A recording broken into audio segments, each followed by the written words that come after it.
I never imagined the night I told my husband I was pregnant would be the same night he'd walk out on me for good. Ethan and I had been married for 4 years, together for 7. We weren't the kind of couple that planned out every detail of life, but we had talked about having kids someday. I was on birth control, and we were just coasting through life. Until a bad stomach flu and a round of antibiotics threw everything off course. I didn't think much of it when I missed my period at first. My cycle had always been irregular, especially during busy work weeks, but the nausea wouldn't quit, and my body just felt different. A test on my lunch break confirmed it. 2 bright pink lines. I took 3 more over the next couple days, hoping for a fluke, but everyone said the same thing. I was pregnant.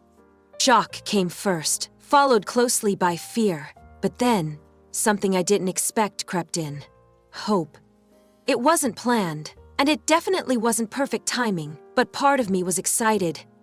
I've always wanted to be a mom.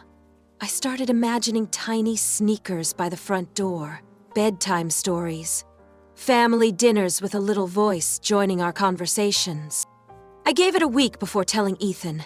I wanted to find the right moment. No grand Instagram-style announcement. Just something thoughtful. I made his favorite dinner, lasagna with garlic bread, poured him a glass of his favorite bourbon, and wore the navy dress he always said brought out my eyes. I even picked up sparkling cider for myself. Simple, quiet, personal. He came home around 7, later than usual, phone in hand, barely glancing at the table. He muttered a distracted, "Smells good," and went straight for the bourbon. The whole dinner, he barely said a word. I tried to ask about his day, his team's new project, anything to break the tension, but he gave one-word answers and kept checking his phone. I chalked it up to work stress. After the plates were cleared, I took a deep breath, reached for his hand, and said, "I have some news. I'm pregnant." What followed was a silence so heavy it felt like the air had left the room. Ethan blinked. Once, twice. His face went pale. Then came something I didn't expect. Anger. Not confusion, not worry. Anger.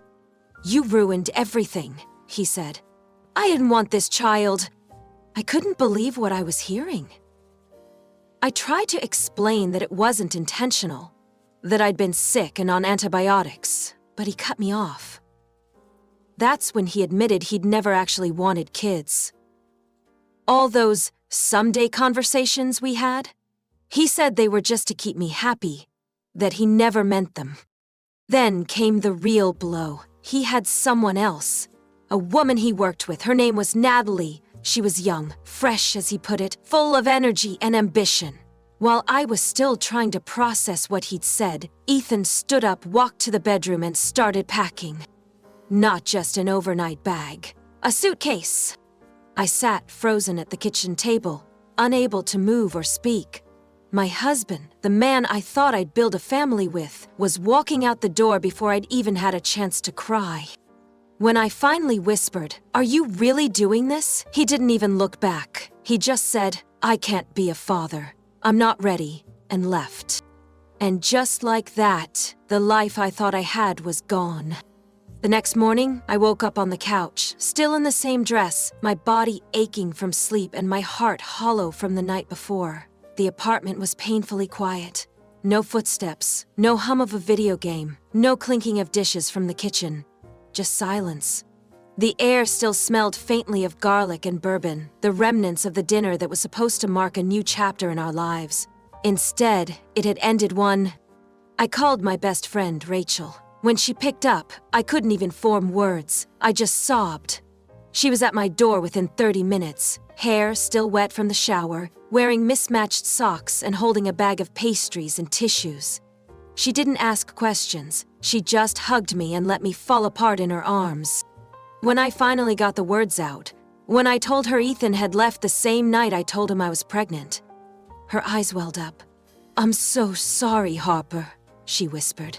"You don't deserve this." And that's when I broke down again. Not just because of Ethan, but because I felt like I'd been so naive. How could I not have seen this coming? That day passed in a blur. Rachel insisted I eat, even if it was just toast and tea. She stayed by my side as I called my OBGYN to schedule my first prenatal appointment. Just saying the words out loud, "I'm pregnant and my husband left," felt surreal. But the receptionist didn't flinch. I guess they'd heard it all before. When I tried calling Ethan later that afternoon, the call went straight to voicemail. I texted him, asking him to talk. Begging, really. Not for me, but for the sake of the baby. No reply. Nothing. That silence was louder than any argument we'd ever had. Later that evening, I got a call from Ethan's mother, Margaret. I hadn't expected to hear from her so soon. She sounded calm, even sympathetic at first, but it didn't take long for the conversation to turn. She said Ethan had told them everything, that he needed space, that this wasn't what he wanted. Then she dropped the real bomb. "Maybe you should consider your options." I was stunned. "You mean terminate?" I asked. There was a long pause. "It's just something to think about. Ethan's still young, his career is finally taking off. This might not be the right time." I ended the call soon after, shaking with anger.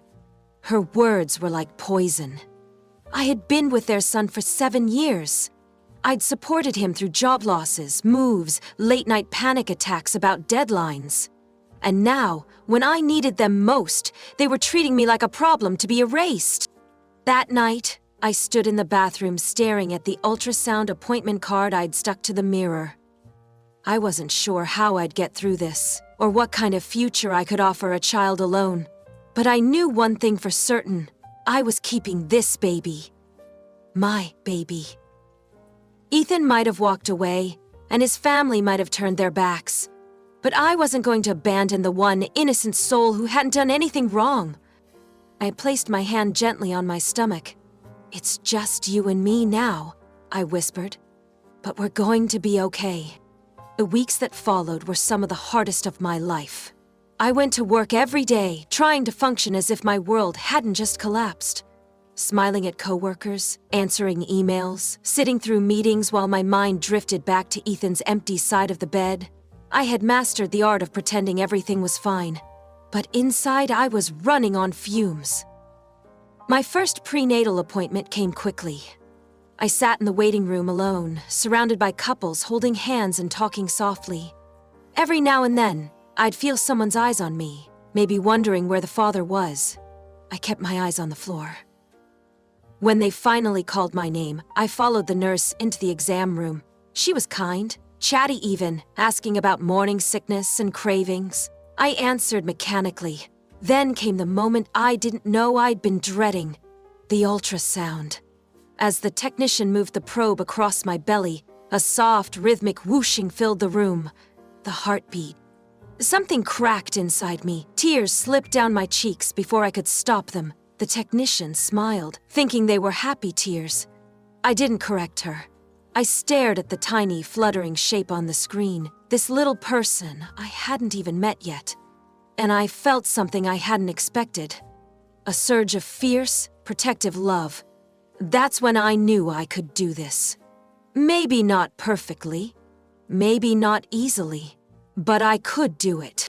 I brought the ultrasound printout home and stuck it to my fridge with a magnet shaped like a sunflower. Every time I passed by, I paused for a second and looked at it. It was my reminder. No matter how alone I felt, I wasn't truly alone.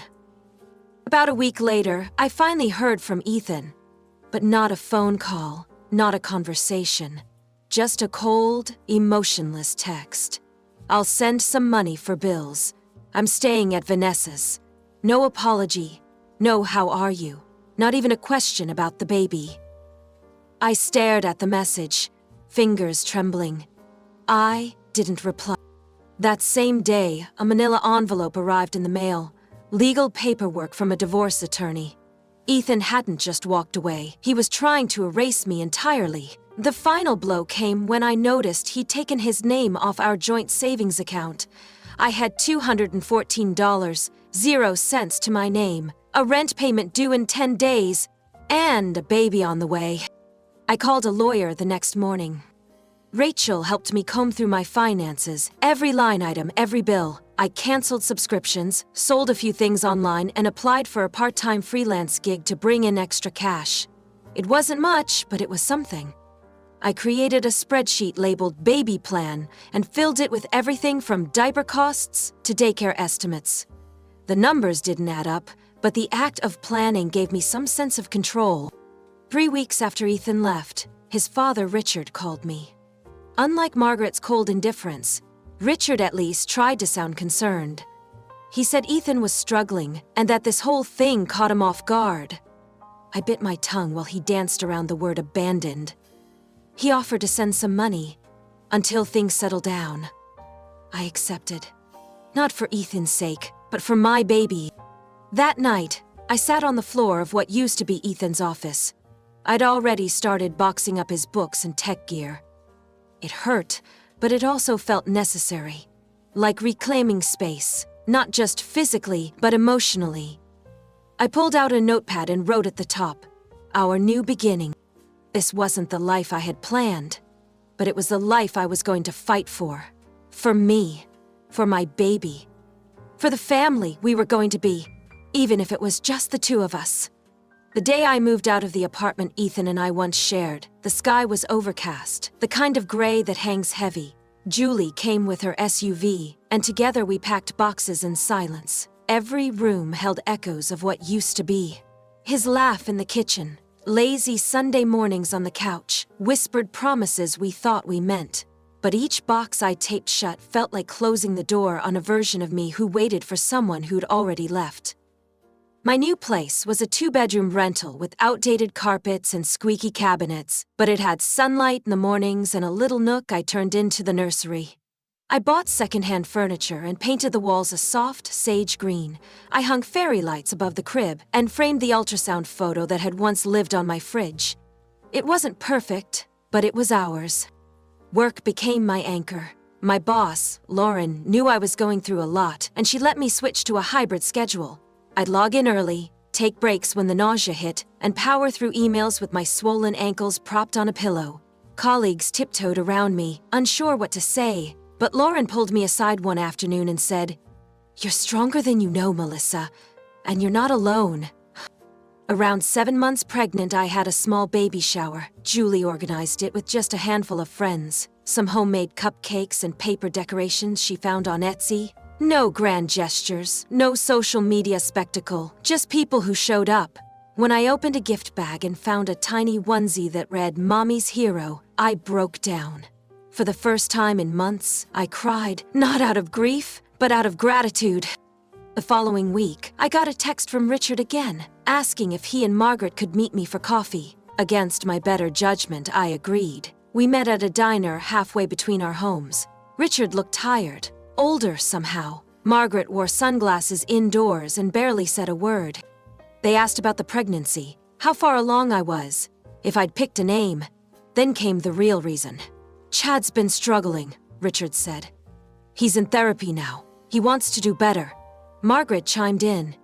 "We'd like to be involved. We know mistakes were made." Mistakes. That word stung. Like my abandonment had been a scheduling error. I told them firmly, "This isn't about Chad, it's about this child. And your son has made no effort to be involved, to check in, to care. I won't let him waltz in and out of this baby's life on a whim." Margaret scoffed, but Richard nodded slowly. "We understand. If you ever change your mind." "I won't," I said, and that was the end of it. In the weeks that followed, I stopped hoping for Ethan to call. I stopped checking my phone at night. I stopped rehearsing what I'd say if he showed up at my door. Instead, I focused on assembling the crib with Julie, timing contractions in my 3rd trimester, and folding impossibly tiny socks into neat little piles. I went to birthing classes alone. I learned to breathe through the pain. I prepped freezer meals and organized hospital paperwork. Every step was a quiet rebellion against the fear that once paralyzed me. I was no longer waiting. I was preparing. And then, one Tuesday evening, under the sterile lights of a hospital room, after 19 long hours, I became a mother. They placed my son on my chest, red-faced, squalling, perfect. And in that moment, I understood something profound. Ethan's absence didn't define our story. Love did. Mine. All-consuming, relentless, unconditional. For the first time in a long time, I felt whole. 5 years later, I stood in the doorway of my son's kindergarten classroom, watching him place his backpack in his cubby with a confidence that took my breath away. His name is Mason. He's 5 years old, loves dinosaurs, and insists on wearing his superhero cape to bed. And he is the center of my universe. That morning had been a flurry of cereal crumbs, mismatched socks, and Mason trying to convince me he didn't need a jacket because superheroes don't get cold. As we walked into the school, his small hand in mine, I couldn't help but remember a different day, years ago, when I'd thought I'd be raising a child with Ethan. But fate had rewritten that plan. And honestly, I was glad it had. Life as a single mom hadn't been easy. The sleepless nights, daycare viruses, budgeting down to the last dollar, it tested every part of me, but it also rebuilt me, stronger, wiser, unapologetically whole. I had since earned a promotion at work and bought a modest 2-bedroom house just outside the city. Mason's room had glow-in-the-dark stars on the ceiling and a reading corner filled with worn-out library books he insisted on rereading nightly. Ethan hadn't been around. After those initial months of silence and half-hearted text messages, he faded completely. No birthday cards. No photos liked on the shared album I eventually stopped updating. His parents sent a Christmas gift here and there, an attempt, perhaps, to soothe their conscience. But I never heard from Ethan himself. Then, out of nowhere 2 weeks ago, I got a message. It was short. "Melissa, I'd like to meet Mason." Just reading it made my stomach drop. I stared at the screen for a long time, unsure what I felt. Anger? Fear? Maybe both? After years of nothing? Now this? I didn't respond right away. Instead, I spoke with Julie, my therapist, even my lawyer. I needed to protect my son, his emotional well-being, his stability, his innocence. Eventually, I wrote back, I set boundaries. You can meet him, supervised, 1 hour, no promises beyond that. We arranged to meet at the park. I didn't tell Mason who Ethan was, just that someone new was coming to say hello. When Ethan arrived, older, thinner, eyes more tired than I remembered. Mason barely glanced up from the monkey bars.